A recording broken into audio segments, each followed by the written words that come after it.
Hey guys, and welcome back to my Q&A series where I just kind of play some game that is either kind of mindless or doesn't give me a lot to talk about or is just kind of, you know, not the type of thing that I would generally do a Let's Play on. Little chance to inject random variety, I suppose. Meanwhile, I'm answering questions submitted by you guys, which is the primary focus of all this. You can send your questions if you want something answered to keithballardquestions@gmail.com. You can find that in the description. We're going to follow up right now with the second half of a question that I started last time from Piotr Siupa, or however you pronounce name that I'm not ready for, which is, which element of a game is most important to you? Is it the gameplay, story, music, etc.? For example, I can enjoy even a bad game if it has an excellent soundtrack. Just don't say that it's the graphics, please. I can generally say that I don't think a soundtrack can save a game for me, in all honesty. I don't think that a soundtrack is generally enough. In fact, this game actually has a soundtrack that's going on with it that's nice. Ow! Speaking of which, I'm gonna have to take my headphones off because it's a little loud. Collinear jointing! Sorry, that topic. So, I don't know if I can say I'd prioritize a specific element of a game, unfortunately. Because one of my things that I love about video games in general is that they strive for variety. There's a billion different niches, and what's interesting about these games is often the specific niche that they choose to explore. So, like, the thing that I can like about another game, about one game, can be completely different from what I like about a different game, and to the point where it frustrates some people, because some people get really annoyed if you contradict yourself between one thing and another thing when you talk about a game or a movie or whatnot, and like, that thing you said here contradicts what you said over there, therefore your opinion is invalid and stuff like that. But no, that's not how things work. What's cool about games and movies and stuff is actually the sheer variety of different things they try to do, and so I can't really pick a specific thing about a game that trumps everything else as far as like the superficial elements go. So I guess I'd have to say that it boils down to just the gameplay. The gameplay is king at the end of the day, and gameplay can mean different things because gameplay can be an audio-visual experience. I'm dead.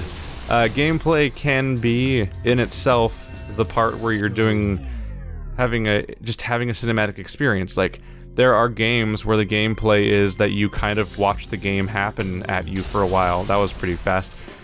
There's games where the point is just sort of to enjoy a spectacle and walk around. I mean, Journey is a thing. Journey is a game where you can walk, you can jump, and you can basically make noise, and those are your three functions generally, and the game's built around that. And it's a game where you just walk around and you enjoy the brilliant music and visuals that actually manage to evoke pacing and emotion and like an arc that has a rising action and a falling action all within just a relatively limited tool set. Like, that can be a thing. Or you can play a game like Dark Souls that's all about circle strafing and knowing when to block and when to dodge and when to attack and dealing with different animation timings and like how to juggle your attack speed versus your enemy's attack speed and whether or not you're within the range of the next attack, and like you're juggling all these different things that seem impossible at first but then become second nature over time as you spend more time with the game and stuff like that. And like, I want all of these experiences. Like, for those that pay enough attention to when I say stuff like this, they know that one of my favorite genres is rhythm games. And one of my favorite games to play is Rock Band 3. Like, I love Rock Band. I enjoy the hell out of it.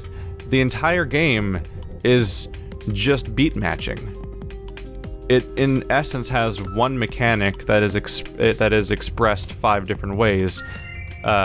4 different ways, which is one's guitar and bass, which is the same thing as far as it's concerned. Drums, vocals, and keyboard. That's it. That's the grand total of its mechanics, essentially, is there are usually 5 notes on the screen, and you have to hit them when they come up. And then there's the little other details like overdrive and twists on the idea, of course, because vocals is its whole different beast. That's actually probably the most accurate to the real life action out of all of them, because you're pitch matching with your real voice as opposed to playing a facsimile of instruments, although it's not as hard as singing for real because there's more to singing than just pitch, but that's all that Rock Band judges. But like, I have lost probably thousands of hours to Rock Band. I've probably played Rock Band... I may have played Rock Band more than any other franchise, it's hard to say. The number of times I've played Dark Souls games specifically for my channel, and then of course the amount of time I spent playing World of Warcraft back in the day might trump it, but ultimately, like, I've put so much time into a game where you essentially just press 5 notes and match them up, and that's about it. That contradicts so much of what I talk about so many other games, about what makes it good and bad and so on. Generally, I won't say that graphics is what's the most important about anything, but at least I want to say that, because it reflects well on me, but at the same time, graphics, in a way, are the most important thing for first impressions. Graphics are not necessarily what I like about games, but they're probably the most responsible thing for what whether or not I'm going to play a game in the first place. And that's not talking about graphical fidelity. I don't care about this contest that we're having against the Uncanny Valley and stuff like that. That's not, no. I like the way this game looks, frankly. I think this game's beautiful and stunning. It's incredibly simple. There's almost nothing going on. It could run on practically anything, I assume. I don't actually know. It's not a graphical powerhouse, but it's beautiful. And this is something that I would like to look at, and I am enjoying looking at it, and that's probably why I played it for the first time. It's hard to explain immediately, but like, I like it when a game feels like it has a vision, and graphics are often a way of expressing that vision. A game that looks like it has a point to it. It can often come across in its visuals, whereas I try to avoid stuff that looks like what is the stereotypical Unity game. I have nothing against Unity. A lot of the games I've played on this channel were made in Unity, and you might not even know that, because if you actually buy the Unity license, you don't have to show the Unity logo in the front of your game. So a lot of the best Unity games are secret Unity games, because a lot of people don't know that things like, I believe, Pillars of Eternity, I think, and Hearthstone are made in Unity, and a lot of projects like that. You don't know about that because their logo doesn't show up, so you have to, like, know about it behind the scenes, as opposed to the way that Unity is normally, unfortunately, shared, which is that a bunch of terrible indie games are made, like Slenderman, the 8 pages, where, like, crappy recycled assets or really low-quality 3D models represent the game, and the first thing you see is Unity, so that's why it has a bad rap.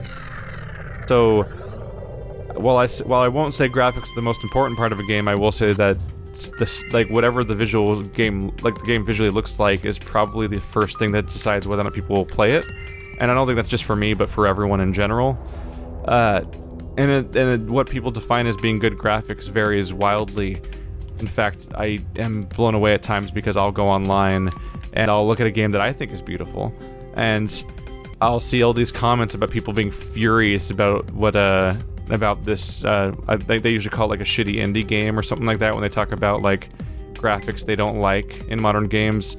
There's a whole backlash, actually. Like, for me, I'm like, oh my god, PlayStation, I love the fact that PS4 is, like, embracing all of these cool, sort of more indie concepts and stuff like that. I think that that's the coolest thing ever, that, like, indie is becoming more and more of a thing over time. But, like, a lot of people have a backlash to that. They only want AAA graphics all day, every day, and those people are did I miss that? Those people are very real, and I can't relate to them, because I think there's more than one type of beautiful game, and yeah, borderline photorealistic beautiful game is one of those things, but it doesn't have to be the only thing. So ultimately, my answer to your question is basically going to be a non-answer, which is more or less that I don't care about individual parts, and I don't think individual parts can always save a game. They have in the past, but I can't point out a specific feature that can save any game no matter what. Any game can be taken down by a particular element, and it can be saved by a particular element, and I think it's completely a case-by-case basis. And ultimately, the best games are games where almost every element of the game works together in unison. And ultimately, I guess the least important thing might be something like soundtrack. Like, a soundtrack can set a tone, it can make you feel things, and it's so arguably soundtracks can be important because they make you feel things even if you don't know that the soundtrack's why. So I can't completely dismiss soundtrack in general, because the soundtrack could be having an impact without you even fully realizing what that impact is. But I've loved so many games and not really made note of their soundtracks. In fact, oftentimes I'm not necessarily listening to their soundtrack. I'm biased in that way because I'm also a Let's Player. I talk constantly while doing things, and so I also am often kind of drowning out the soundtrack myself, and like a number of games in spite of that, to the point where people are like, I can't believe you didn't comment on the soundtrack of that one game and stuff like that, and I'm like, I'm sorry, Ludwig, you have a great boss theme. I didn't even honestly notice it that much though when I was fighting him. Like, there's so many Dark Souls boss fights that are known for their amazing themes, but because I experienced the game in Let's Play form, I'm often a bit distracted with other things, so often the audio is not necessarily one of the top things that I am absorbing in the moment, and yet I love the games despite of that, which shows how, like, an individual element like that can be something that enriches the experience for a number of players, but I don't think that the soundtrack is necessarily the reason to play a Dark Souls game, but it's another reason why the games are better. I can get behind that kind of argument, and so that's why it's good to get everything up to snuff or excelling in various ways. But ultimately, a game works because all of the important elements that for whatever particular experience they were going for all come together in a cohesive way that leads to enjoyment or being memorable or some kind of emotional response, or if not, or, you know, like something that feels like it has a purpose, basically. It could be enjoyment, or it could be a message, or it could be something that resonates with people, because you need to resonate with people, or you get forgotten and ignored, like most games. Even ones that are ironically called Remember Me. That's pretty much it. Let's see. Yeah, there are contradictions to this, of course. I talked about the idea of contradictions before. Like, one of the biggest ones that comes to mind, of course, is Zenith. Zenith is a game I played, for those that don't know, where I was continually impressed by its writing. It went all over the place. It had a lot of the cheeky, like, meta jokes about video games, and that stuff is hit or miss from person to person, of course. And I think the game in general is hit or miss from person to person. But it was a case where where story and writing managed to trump everything, and it was because it was an intricately put together story. The entire game had so many setups and payoffs in so many different ways that were always impressive to me throughout the experience, just how many things would be set up earlier in the game and then paid off later, and the game was filled with genuinely entertaining writing and jokes throughout the way, while also having like emotional things and like a lot of really great touches. It's just a generally impressive game that I thought was really cool. Unfortunately, the writing is basically the only part I can compliment. Its music was from free libraries, to the point where eventually I was correctly identifying that certain songs were from YouTube channels that I watch online, because the same song that was being used as a theme for a YouTube channel on the internet was the same thing that was being used as the theme of an entire, like, area in this game for dramatic effect, and it just, the effect is lost when you already know the song from something else, and maybe that context was less serious and stuff like that. That was a weird experience. And the game's graphics were generally very poor, and its gameplay was basically embarrassing. Like, straight up embarrassing. Its skill trees were embarrassing, its combat was god-awful, its graphics were pretty bad. It had, like, no redeeming factors at all, except for its very, very well-done story. I'm realizing I'm not very good at this game, because I actually don't know what to do at that point. It might be an issue where I don't know the controls. I may have forgotten a button or something, which would be dumb of me. Cool, there's no menu option. Great. Apparently there's a VR mode. Nice touch. Anyway. If you haven't seen that, by the way, if you don't know what I'm talking about, it might be worth checking out the playlist for Zenith, if you haven't already heard about that, because it's... Honestly, I think the best thing that can happen with that game, the best way to experience is probably to watch a YouTuber you like playing through it, because it's just not a good game. At no point was physically playing the game fun. but I saw the experience through because I was so impressed by its writing. And so unfortunately, it's one of the only games I specifically recommend be watched instead of played, which is just, it's like the antithesis of that general argument about like how YouTube series generally like support a thing, like, and then they generally give it free press. The only way that this game gives people gets free press from YouTubers, I think, is that if you watch the YouTuber play it and you're so impressed with the writing that you're like, well, I enjoyed that YouTube series, I'm gonna buy the game and never play it just to support the developers because they led to me getting entertainment. Which, I mean, if you wanted to do that, if you wanted to watch my YouTube series and be like, I enjoyed that, and then buy the game, then go ahead. That's a completely respectable decision. My hopes in that specific case is that I just really hope that the guy who wrote that game gets picked up on some project where he can work on a game where the rest of the game can keep up. I don't want to disparage the other people who worked on the game. I won't necessarily call them incompetent, because I don't think the game... I think the game just had a tiny cast of like 2 people working on it, basically.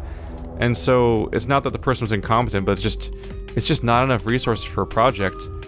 If they're in, like, they could be incompetent, I can't just give people a free pass, but the primary thing that they did wrong was probably just completely getting the scope of their project wrong and being doomed from the start to have a lot of it just be not great, which is just too bad, but that's what the reality was. So I hope that guy gets picked up on something else sometime. That'd be ideal. Alright, next question. I think we've dwelled on that one and tangential relations for long enough. Nox asks, what is your favorite pizza topping? And yes, I did look over and answer that while hoping I don't crash into something that's gonna be entertaining as it goes. What is your favorite pizza topping? That's dumb. that's actually, come to think of it, that's exactly as problematic of a question as the previous question. The idea of like, what individual thing of this thing do you like? Just like how a video game is all about a whole bunch of things working in conjunction with each other, and the only reason a game can be good is if it gets the right things right, and that those right things are almost never one thing. Pizza is by its very nature, unless you're lame and only eat cheese pizza, I guess, it's inherently like this medley of toppings all on top of a thing, and it's that combination of toppings that come together to be a thing. So like, much how I would say that my favorite game is probably Dark Souls, which in itself implies a long list of mechanical concepts that I enjoy as opposed to a singular one, my favorite pizza would probably be like a white sauce pizza with chicken, tomato, bacon, onion. What am I missing here? Maybe garlic. White sauce can be ranch or Alfredo, usually Alfredo. But that is a good damn pizza. But I also enjoy most pizzas. Not really interested in any sort of seafood or fruit on my pizza. I understand that tomatoes are tomatoes a fruit? They are, right? Yeah. I understand, but I mean, like, I'm not really interested in things like pineapple and stuff. But most types of savory pizzas I'm generally just happy with regardless. But I have a favorite. A favorite that I rarely get to have because pizza is largely a community activity, and people don't. Community pizza tends to be pepperoni or the quote-unquote combination or supreme pizza, I guess. Oopsie. I completely zoned out for a second there. So yeah, those questions were heavily related after all, weren't they? Virgil Gardner asks, how do you choose the games you play and upload to YouTube, and what genre do you enjoy playing the most? So how do I pick the games I play on YouTube? So this is a evolving answer, basically. For a while there, I basically just had nets that I was putting out. I was like, I started this channel by playing Outlast, but I didn't extrapolate on that, so I didn't care about that, so I ignored that part. Then I moved on to Demon Souls, and my idea was that, it's interesting thinking about the background of this channel sometimes. So when I started this channel, I played Outlast just on a whim, because I was playing it on Sad Games with Andrew, and he was being a bitter little bitch about it, so I decided not to play it with him, and instead go off on my own, and that was my first ever solo upload from somebody who had traditionally only done group stuff until then. Then I was playing Demon's Souls on my own, just sitting there playing Demon's Souls, having a swell time, and I had the thought of like, maybe I should upload this. So even though I was a couple worlds in, I then went back, and I think I was at Tower of Latria. I went back, made a new file, and I just started recording. And from there, I was like, okay, maybe this will be my thing, because Demon's Souls took off a little bit. The first videos had like 100 views or something like that, which was a bit of a surprise at that point, because that was actually, even by Sad Games standards, that was actually not a terrible number of views, because that channel wasn't particularly big. I'm not good at this game, but it's very fun. So I wasn't getting I was getting a decent number of views by my standards, and I was like, let's do this, okay, so like when I beat Demon's Souls, what should I do next? I guess the logical step is to play Dark Souls next. It was just a logical thing, because I had learned from Sad Games, and a lot of this is just stuff I learned from experience and trial and error. Via Sad Games, I had learned plenty about how, like, if you... It's one thing to have a series people like, but if you don't upload other things that the same audience will like, then you lose your views. We experienced that time and time again, because, like, we had a series for a game called Tokyo Jungle, which, to this day, is, like, my most popular series I've ever made. Like, even, like, this channel you're watching right now is my full-time job, and it's more successful in general than Sad Games, but I believe, even to this day, I think Tokyo Jungle, if not in total, at least on average, is significantly more popular than anything I've ever uploaded on this channel. That's just me and Andrew playing local co-op in Tokyo Jungle, which is a 2-player co-op roguelite game where two animals share a screen, and you sort of do an open-world survival experience as these animals in this Tokyo sandbox environment. And there just wasn't enough to it, ultimately. It was the same map every time with minor variations, and so, like, at some point we just kind of petered out on our interest. But the videos, the early ones have like over 100,000 views, I think, and then some of the later ones have like dozens of thousands of views at the very least. Like, it's a almost morbidly successful series by my standards. That didn't translate. We got so many subscribers from that series, and those people don't watch anything else on that channel. And Andrew had a second wind after I left the channel. He started doing visual novels, and he likes doing little voices and stuff like that, so that took off for a bit. And lo and behold, those people that watch the visual novels don't watch anything else. So that's a conundrum for YouTubers, is that you try to figure out what to capitalize on, because as much as you'd like to think that everyone just watches things for your personality and whatnot, like, you still have to make a certain kind of content, because even the people that love your stuff there's still caveats to that. Oops. Like, for example, I like Game Grumps, but I'm not watching their Paper Mario series because I don't really like it when they do a playthrough that's dialogue heavy and they're just, like, reading the voices. They're just reading the characters' lines and funny voices. That's not why I watch Game Grumps. So, despite the fact that I have like a 90% viewership rating on their channel probably, and have been watching all of their videos since 2011, I'll skip out on that kind of content because I've learned that that's just not the I find myself not being entertained by those pieces of content. So, like, even when you have fans, there's caveats to what people do and don't watch, and that's important to recognize, especially when you're trying to grow a channel, which is something that I've been figuring out how to do for years and years now, and I give people a lot of advice, and a lot of times they recoil against my advice and refuse to... Oops, that was almost good. They refuse to take my advice because they... even this kind of criticism is seen as, like, selling out. Everyone wants to be complete. Some people want to be 100% authentic and only do exactly what they want to do, and so on and so forth, which is fine, but everyone sells out a little bit. And I'll never fully criticize people for selling out entirely, because especially since some of these people, like, it's their jobs, and, like, everyone wants to make a living, so, like, we all make decisions for the purpose of success on some level, and if you don't, it's going to be very hard to succeed.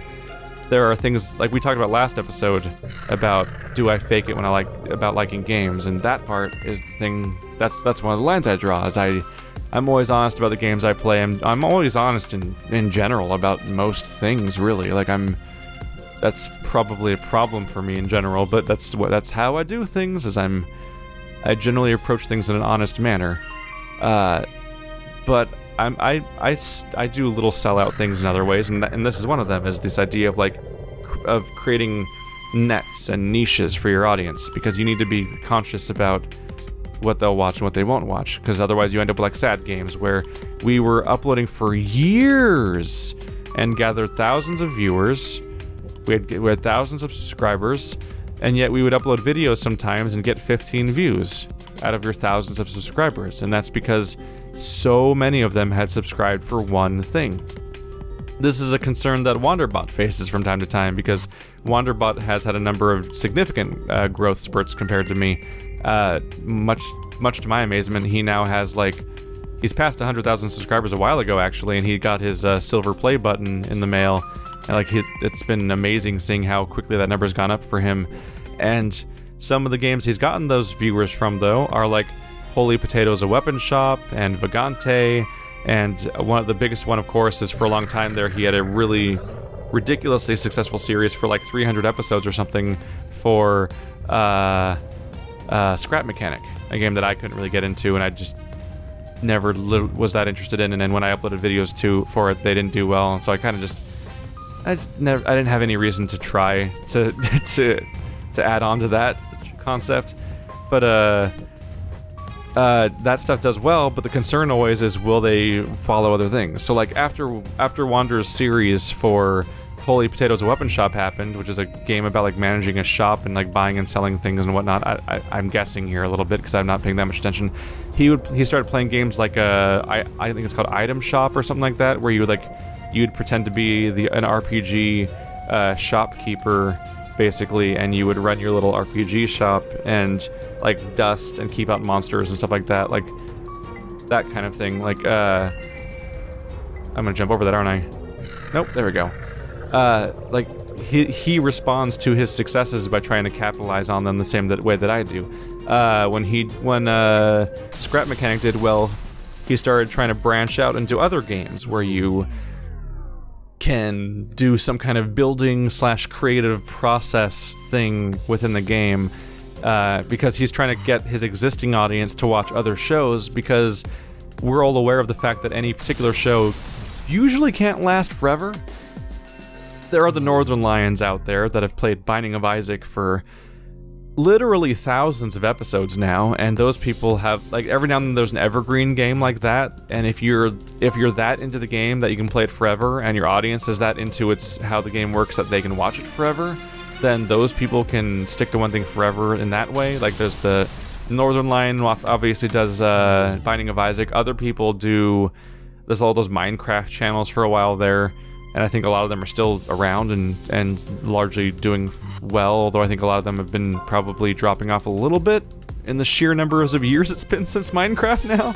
I think it might finally be dying out a bit, but like, yeah, like there's games that you play for an ungodly amount of time, but for me, like, I'm playing RPGs, so like a game ends. And sometimes you can ride that a little longer because maybe a game has a new game plus or like an alternate playthrough. So like maybe you'll do like a Renegade and Paragon playthrough for your Mass Effect series, or in my case, like maybe I'll play a Dark Souls game with Melee first, and then I'll play it again in New Game Plus with Magic. Like, that's me choosing stuff according to how I think audience will work out and what I think my audience will like to watch. And so there's a similar thought process, and I'm going back to the original question, going into when you choose what games to play on your channel in general, which is that if you're deviating to a new thing, you often want to try to make it related to what has worked in the past. And when you're a brand new channel starting out, you have zero audience. So the moment anything takes off at all, you want to grab onto that thing and hold on, because if you don't act fast and you're not responsive about that thing and you don't follow up on it and you let it die, that whatever audience you got, they may move on. That's just a reality. And I've seen it happen because it's happened to me before on sad games specifically, is that the audience will move on if you don't embrace them, and they'll go find their other thing that's doing what they want to do. And so when you're brand new at this, you often, when you finally have lightning strike, that's your only lightning ever. So you have exactly one thing to hold on to. So that's how the channel started out. Demon Souls did relatively well, so I played Dark Souls. And then Dark Souls did well, and Dark Souls 2 was coming out, so I decided to play Dark Souls 2. And so that's how things got started, is I played through Dark Souls 1, Demon Souls, then Dark Souls 1 and 2, and then I played all of the Dark Souls 2 DLC as it came out, played the Dark Souls 2 expansion. But rewinding a little bit, when Dark Souls 2 ended, I was like, okay, well, how do I expand this? There's a game called Bound by Flame that's coming out. And it looks like it's an action RPG, like Dark Souls, and it even seems to have like lock-on mechanics and like the ability, like you seem to die relatively fast. Its combat might be a little Souls-like, and in fact, at that time, it was a AA developer making a relatively small project, as that specific developer always does, and Dark Souls was big at the time, so a lot of people were selling their games as being like Dark Souls by having Dark Souls in the quotes. They would always... Have you ever noticed that sometimes they'll just say inspired by Dark Souls, but other times when they don't want to say it that on the nose, they'll include a reviewer quote that compares their game to Dark Souls. And I believe, if I remember correctly, Bound by Flame did that at some point, and a lot of games do that. Oh my god, I don't remember this level. Did I just get further than normal? Because that was terrifying. So I fell for the marketing, and not necessarily. I didn't really think the game was going to be good, necessarily, but I figured I'd give it a shot. And I'd bought into the idea of like, what if it is kind of like Dark Souls? Then I get this Dark Souls audience to watch other stuff. And so, for a while there, my channel was just an RPG channel, but every now and then I would branch into an indie game because frankly, just because I felt like it, basically. Because I like indie games a lot. So it's a combination of personal interest versus what you think your audience will like. And over time you get a better feeling for stuff, but one of the primary reasons my channel branched out in the first place is that playing RPGs eventually led me to playing Legend of Grimrock 2 on the channel, which basically changed my channel in a certain way. I played the Legend of Grimrock back in the day when it first came out. The first one, I think it came out in 2011 or 12 or something, like when I would have already had my YouTube channel with Sad Games, but Sad Games was always about silly stuff and co-commentary stuff and co-op stuff or terrible games and stuff like that. So like when I saw Grimrock, I never even considered Let's Playing it because I thought it wouldn't fit the format at all, and it wouldn't have for that channel. So we never played it on that. Instead, I played it solo. So that's why there's no video of Grimrock 1. But Grimrock 2 came out and it massively expanded upon that idea, and I played it because it was an RPG and a sequel to a game that I enjoyed. But what turned out that one of the appealing things of the game eventually was its heavy emphasis on puzzles. And the puzzles were a draw at some point for that series, as it turned out. And then that got me thinking, like, should I play puzzle games on the channel? I had never considered that before. I was always afraid to play puzzle games on YouTube because I figured that nobody would want to watch them because of that one...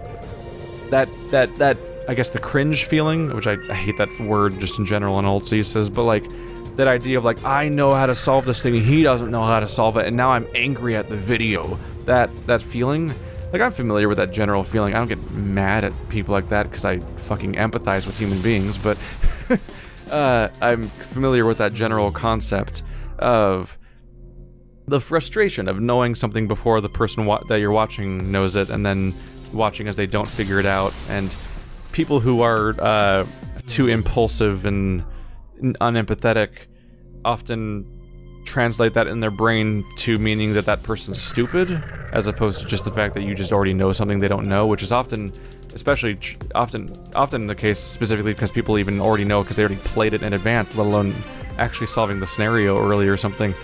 I'm gonna die. Like, because of that feeling, I was afraid to play puzzle games. And in fact, we tried playing... I think we played Portal 2 co-op for like a short session on Sad Games, and we got comments like that even, and I was like, yeah, there's no reason to play puzzle games, this is stupid. But when I played Grimrock, people enjoyed watching me solve puzzles. And I was like, well, this is something new. So I decided, let's start playing other types of puzzle games, maybe. So I reached out a little bit. I don't remember exactly what my trajectory was, but there was a few other puzzle games that I played for a little bit there, and then eventually it really struck gold there with The Witness, which a lot of my audience actually showed up because of. A lot of you guys are here because you found me playing The Witness in the first place, and I would have never probably played that if I hadn't played Grimrock. Maybe I would have, because it was the from the guy who made Braid, and maybe I would have taken a risk, just maybe. But I don't know if I would have even been ready for the idea yet. But like Talos Principle, Witness, that stuff ultimately happened because Grimrock was the bridge from RPG to puzzle, and showed me that my existing audience may have an interest in that kind of content. So we've kind of had things feel out over time. Obviously, I still play a lot of big RPG type games, and that's one of my cornerstone things to go on, and I spread out from there. I now have a dedicated indie slot because I've been playing more and more indie games, and people respond positively to a lot of that stuff. And also because indie games are often shorter, and frankly, as a channel who focuses so heavily on RPGs and stuff like that, being able to play shorter indie games is actually refreshing, both for me and for you guys, because there's that. It's both a logical problem and a problem pointed out by comments at times. Is that when sometimes you guys will only be watching one series on my channel. I mean you guys on an individual basis, not collectively. We'll be like watching one video on my channel, then that series ends, and then you're like, well, what do I watch now? Every single series on the channel is like 40 episodes in. So like having indie games around is useful, because some of them are 5 episodes long or 10 episodes long, and then they're over, and then the next one starts, which means there's constantly a young series on the channel, which means that people always have a new thing to check out, as opposed to being like, well, I don't like the 3 games he's playing right now, and those will be done for 3 more months, so I guess I'm just not watching this channel for 3 months, which is a genuine thing to be worried about. So I'm pretty sure I'm losing because I'm not doing enough collectibles, but honestly, I don't think I can do much better because the game's not easy. So the indie games have been good for alleviating that issue, so that's more or less the answer to why the indie game slot's there. I've explained why the puzzle game slot's there, because we branched out from RPGs, and RPGs are there because that was the cornerstone of the channel to begin with. And nowadays, I don't have the strictest rules for what does and doesn't go on the channel. Generally, I have like a gut feeling for stuff. I'm trying to lean more and more away from certain things, because back in the day, before the 6 videos rule, because I started doing 6 videos a day, it used to be that I would just start stuff generally when it came out. That's one of the rules about making videos for YouTube.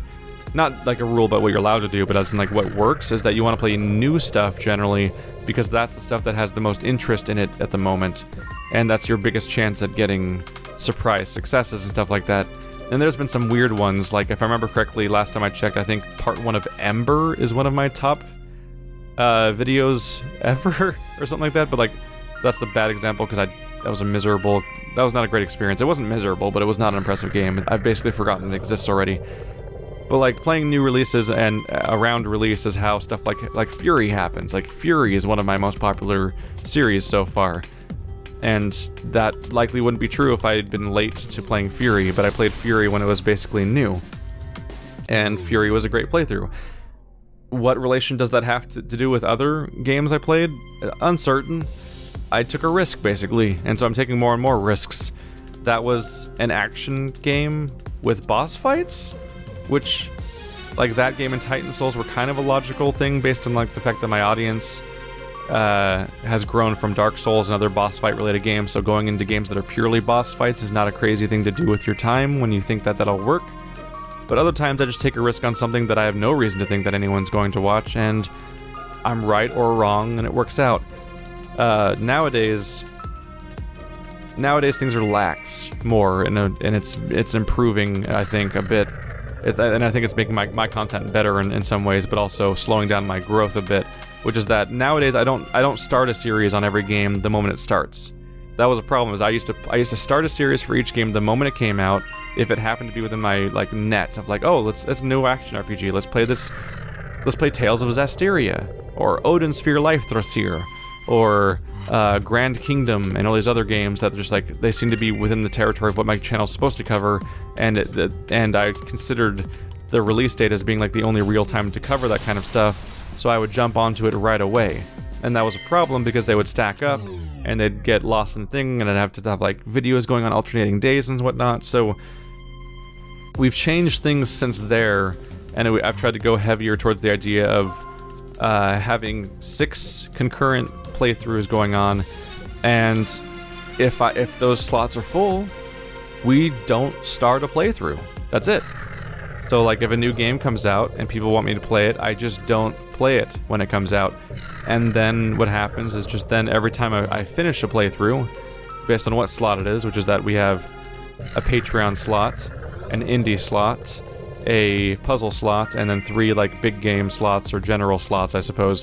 When a game is finished, I look at what slot it's in basically, and I basically make the equivalent of a educated guess or whatever as to what to play next.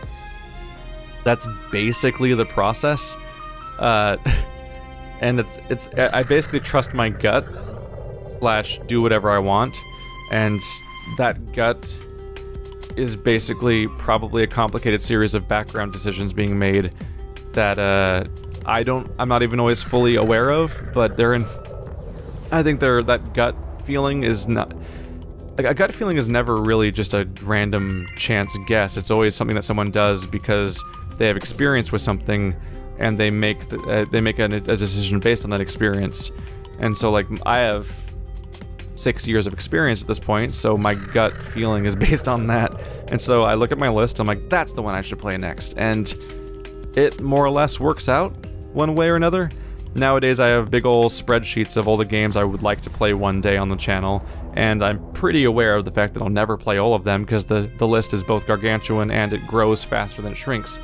As far as the 3 big slots, generally it's stuff that people are constantly asking me to play / hyped AAA games that are coming out that fit within my general umbrella, and I either have a specific interest in, like Mass Effect and Dark Souls, or is something that I actually think will specifically be good, hopefully. Most games I play because I think they might be good. I don't play games specifically because they'll be bad, or thinking they'll be bad, unless it's a Sonic the Hedgehog game or some other game I play with Andrew specifically for that purpose.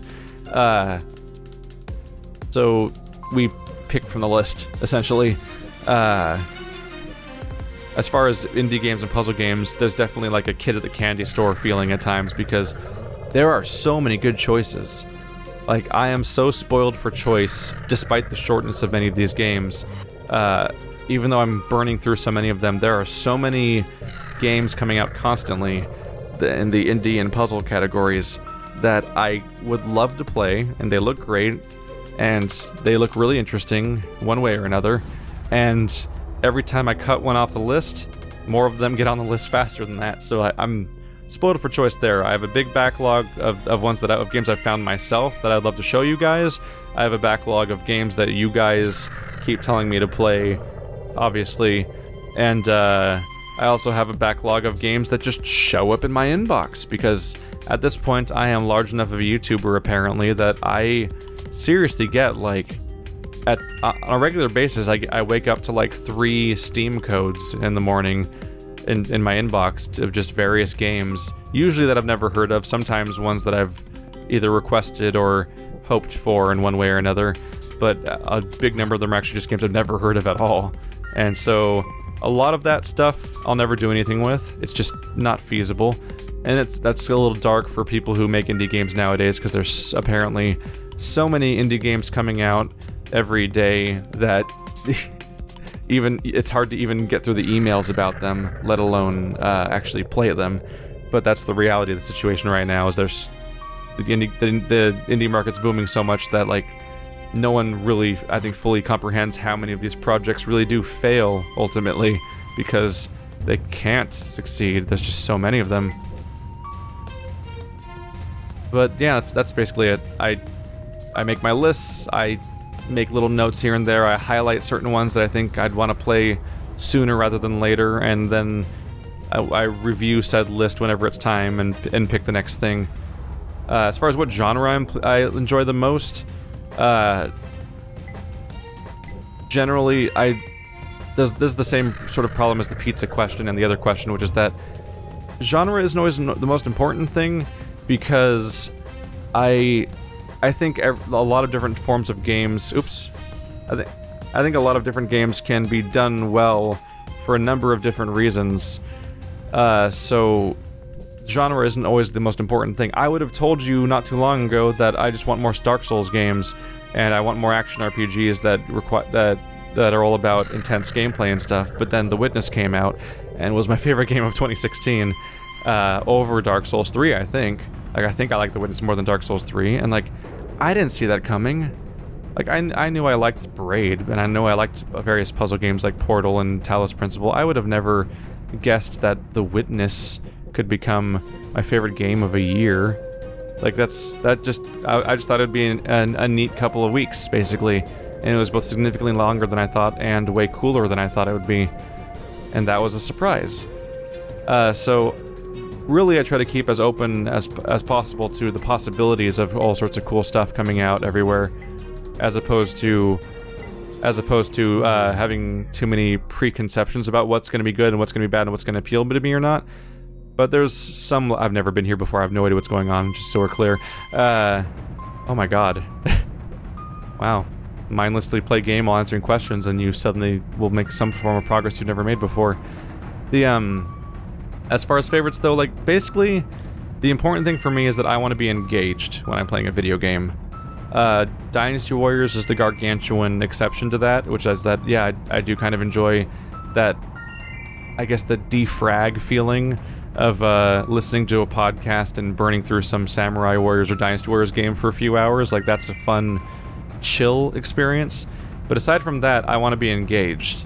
I want to be either problem-solving or defeating something that requires my complete and utter attention, or something like that. So, like, Witness and Talos Principle ask me to solve problems. Dark Souls asks me to carefully and methodically explore an environment, watching out for every potential type of trap that could possibly screw with me.